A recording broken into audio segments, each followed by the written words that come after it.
Halo guys, selamat pagi. Masih bersama dengan Himpunan Pramuwisata Indonesia Yogyakarta. Hari ini kita ada acara untuk melacak jejak Wahyu Mataram kedua.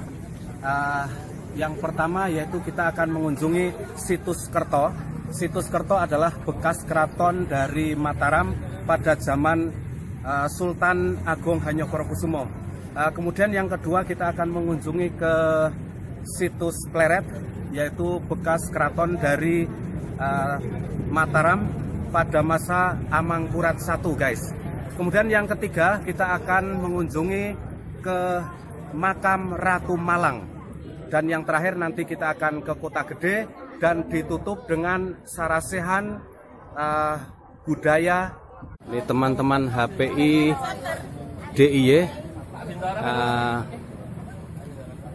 persiapan menuju ke daerah Kerto, Pleret, dan Kota Gede bersama senior Pak Didik dan Tante Willy.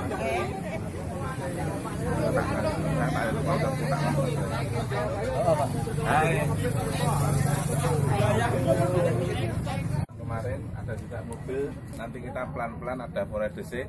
Terus nanti kita pertama langsung ke Kerto, dan mungkin di Kerto tidak terlalu lama karena di sana hanya situs, kemudian ada air pekarangan dan sebagainya. Baru nanti kita langsung menuju ke Museum Pleret, di sana ada teaternya. Nanti kita akan diberi kesempatan untuk menonton. Setelah dari sana sesuai jam kita menuju ke Ratu Malang. Di Ratu Malang itu ada naik menuju bidang, jadi nanti kita akan visitnya. Kalau tidak kuat jalan kaki itu nanti. Nah, setelah dari sana nanti kita menuju ke Jubluk Ajengan ya. Nah, mungkin yang belum tahu Jubluk Ajengan daerah Kota Gede, dulunya makam, kemudian mulai pakai. Kita sharekan, cuma kami pribadi saya itu mohon maaf karena memang situs dalam ini untuk narasumber keraton. Karena mengingat keraton bulan-bulan ini itu baru sibuk karena akan persiapan labuan. Nanti ada labuan mulai dari sudah bersama rombongan dari Himpunan Pramuwisata Indonesia. Ada narasumber Mbak Aryani, Mbak Novi, dan Pak Santo. Itu yang di Keraton Yogyakarta itu yang ada Sultan Agung itu satu, yang satunya replika.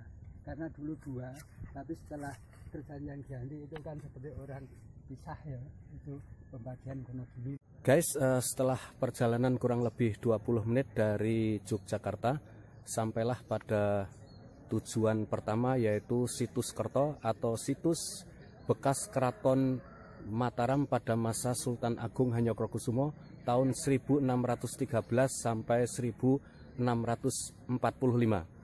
Di Situs Kerto ini masih ada tersisa umpak, yaitu 2 buah umpak yang ada di Situs Kerto ini. Satunya ada atau diambil untuk umpak dari Masjid Soko Tunggal yang ada di Taman Sari, Yogyakarta. Kemudian satunya lagi kemungkinan masih belum ditemukan, guys. Itu dinamakan strategi Kaladuta. Dengan 7 tahun persiapan, dengan 2 unit telik sandi, dengan 1 komando Sultan Agung, dengan 11 panglima bergodo, dengan 100.000 prajurit darat dan laut, 200 kapal laut, 250 kavaleri kuda dan gajah, 3 bulan perjalanan, 4 provinsi lintasan, 30 kota singgahan, dan 865 km panjang jalan. Ini kalau jenengan Limpo. Umpak terbesar di Yogyakarta. Para ahli bangunan sudah menyusun buku. Ini dikatakan umpak ini berukuran 100 kali 100.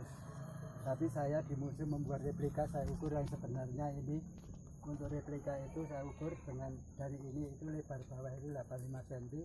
Sementara untuk mengukur tingginya seberapa agak kesulitan, apalagi lebar atas karena ini sudah cukup lama untuk masa Benduari. terus saya bentukkan tingginya ini 70, lebar atas 70, terus saya memperkirakan besarnya tiang atau soko, di bagian dari soko guru, soko utama. Besarnya soko itu lebarnya kira-kira 62 cm. Yang paling mudah dilihat di sini. Ini seperti huruf Arab Hijaiyah mim, bawahnya hak, mim lagi da, dibaca Muhammad. Terus kalau ornamen yang hampir semua bangunan di Keraton Yogyakarta itu, ornamen yang di tiangnya itu soko-sokonya itu.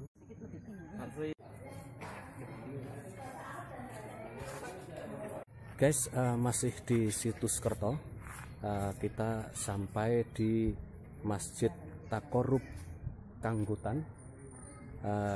Masjid ini dibangun pada masa Sultan Agung Hanyokrokusumo yang namanya aslinya adalah Masjid Sultoni.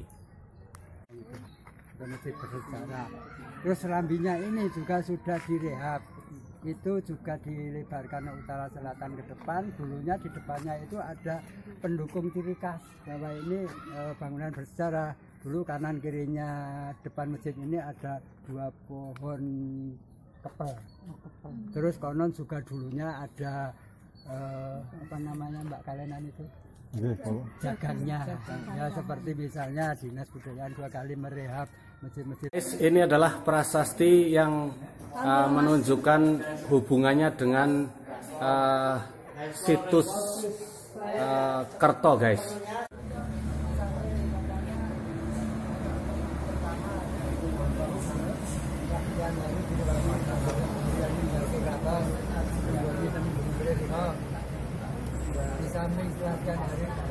Guys, masih bersama jelajah jejak Wahyu Mataram. Kali ini saya kembali berada di Museum Purbakala Pleret, dan tempat saya berdiri adalah salah satu peninggalan yang ditemukan di situs Pleret, yaitu keris Sabuk Inten Luk 11. Ini sungguh sangat luar biasa, guys. Mari kita lihat dari keris tersebut.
Guys, salah satu dari situs Pleret adalah sumur tua yang dibangun pada masa Sunan Amangkurat I.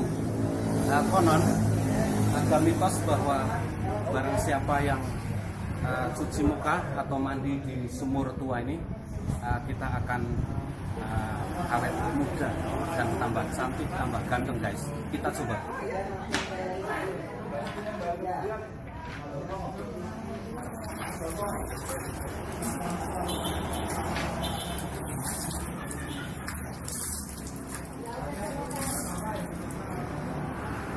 Segar, bagus, guys.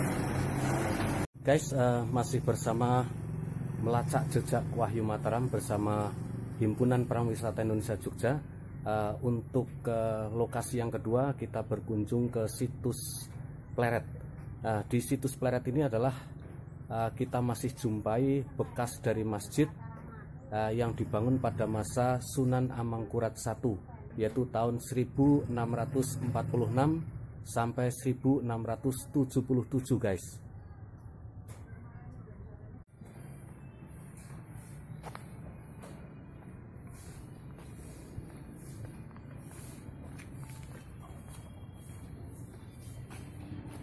Ini adalah salah satu ompak dari bangunan masjid pada masa Sunan Amangkurat I. Ini adalah bekas mihrab.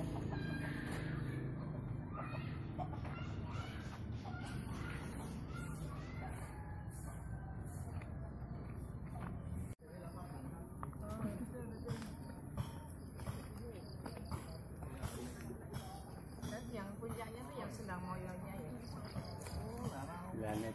Ini kan mestinya jadi bagian dari vulkanologi juga ini. Ini batunya batu apa ini?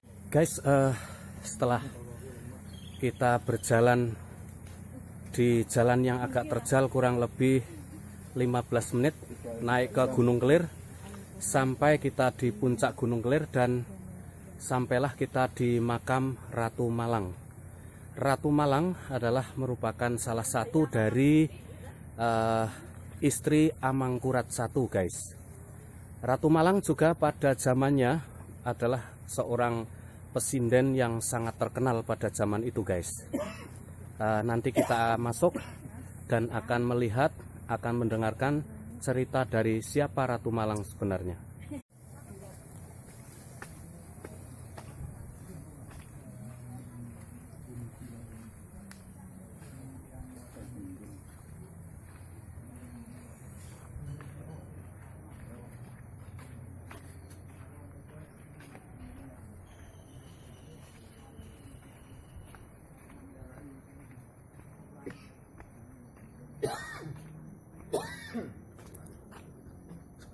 Dalang Panjang Mas, suaminya Ratu Malang. Ini adalah makam daripada Ki Dalang Panjang Mas.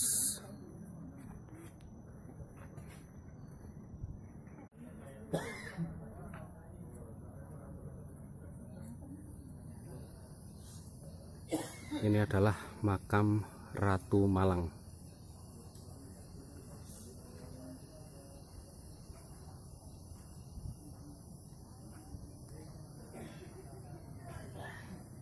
Istana kematian, tempat untuk jenazah, tapi dibuat istana kematian.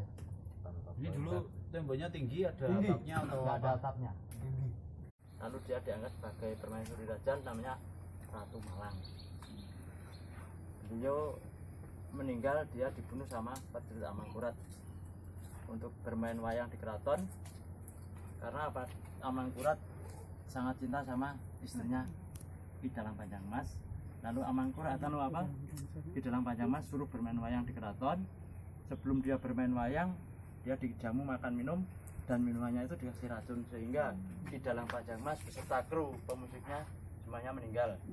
Akan tetapi Retno bilang yang Ratu Malang itu dia nggak mau diberisi sama Amangkurat, lalu dia bunuh diri minum racun. Itu. Atau artis atau apa gimana Mas? Musim kayak apa itu pemilihan lurah itu biasanya banyak di sini untuk menjagun jadi lurah. Ada apa itu yang sekarang caleg-caleg itu banyak yang kesini. Coba. Ini tembok-tembok ini dulu yang bangun Prajurit Amangkurat ini semua. iya, asli dari tahun 1665. 1665. Ya, selesai satu.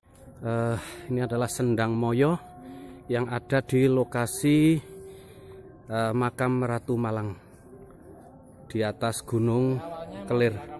Guys, ini namanya batu dorpel yang ada di sekitar makam Ratu Malang, dan masyarakat sini mengenalnya dengan kotak wayang atau batu kotak wayang. Guys, jelajah jejak Mataram bersama Himpunan Pramwisata Indonesia. Kunjungan terakhir adalah di Kota Gede. Kita akan sarasian budaya di di Kota Gede untuk membahas sejarah dari Keraton Mataram. Burung mati. Loh, ini kan cerita yang versi baru yang muncul. Apa sebabnya? Ada versi bahwa Aryo Penangsang itu ketika ususnya terburai tidak di apa kan waktu itu kan Sultan Hadiwijoyo minta bukti kepalanya Aryo Penangsang itu tidak ditunjukkan oleh Sutawijaya, dan ceritanya malah justru Aryo Penangsang itu dengan luka yang kemudian bisa disembuhkan lari ke Palembang. Nah, saya punya semacam kesaksian. Sultan Palembang ini jadi ya ono versi loro. Ono sing gondrong yang dia menyebut sebagai Sultan Iskandar Mahmud Badaruddin. Tapi ada yang tidak gondrong, namanya Sultan Mahmud Badaruddin ke-4. Mengakunya begitu. Nah, Sultan Mahmud Badaruddin itu kebetulan pernah datang ke rumah saya. Yang ada foto-fotonya, nanti saya kalau sempat saya tunjukkan. Dia itu malah ngaku di dalam diri saya itu ada darah Jawa yang diturunkan oleh Aryo Penangsang. Nah, ini kan kalau pramuwisata itu iso ngelacak ceritanya sing bener endi, utawa nek belum ketemu bener ya itu juga memperkaya narasi-narasi tentang Mataram. Itu kan orang akhirnya berimajinasi, giring. Sebab ada versi yang mengatakan kuwi ya sanepa. Sanepan tuh sing faktanya tok ceritanya ya ora apa-apa nek aku ngarani. Faktane giring kuwi duwe bojo sing bakal bojo kuwi bakal nurunake ratu-ratu ning Jawa. Sing iso ngombe degan kuwi bakal nurunake ratu-ratu Jawa. Ini lah kok pemanahan jenenge wae pemanahan. Tukang mana ana degan neng pawon isih enom ijo royo-royo diombe karo ngadeg seger. Lho, iso cerita ngono ki nek imajinasi to. Misale jenengan di bojo wis diramal bakale bojomu iki kok malah dipangan koncone dhewe. Malah Sultan Agung diangkat. Nah, Sultan Agung ketika diangkat masih di Kota Gede. Tetapi kemudian kok ora betah ning Kota Gede. Beliau sebagai terkenalnya raja ketiga. Tetapi kalau kita melacak ada diselingi dengan Matapura segala macam itu raja jejuluk Amangkurat siji kindale dilalae ya nyuwun ngapunten ya anak ratu iki ya biasane ya raketan wis ya pinile ya tetep ana sing balela ngridik iya to ngridik. Amangkurat siji itu kondang ngridike itu harus diakui gitu. Dia itu bergelimang darah, nek Sultan Agung itu darah musuh, darah londo sing. Lah iki bangsane dhewe. Kisah 6.000 ulama itu dibunuh oleh Sultan Agung. Allah, nyuwun ngapunten. Oleh Amangkurat siji gantine Sultan Agung. Ya saking cetake mergo ngewangi rumangsane dadi musuh. Dan cetake mbok menawa jenengan kalau wau pun tindak neng Gunung Kelir. Kuwi bukti cetake ya. Lah wong wis duwe bojo, prameswari, wis duwe bojo, kesole rokeh. Lah kok dadak kon goleke wong sing ayu. Ha wong ayune kuwi dilalai ya wis duwe bojo. tur meteng rong sasi. Ano po? Apun nangke le cerita ya ngono wae. Miturut kula open niku. Kok ngerti-ngertine ya. Nah, itu toh. Nah, akhirnya gunung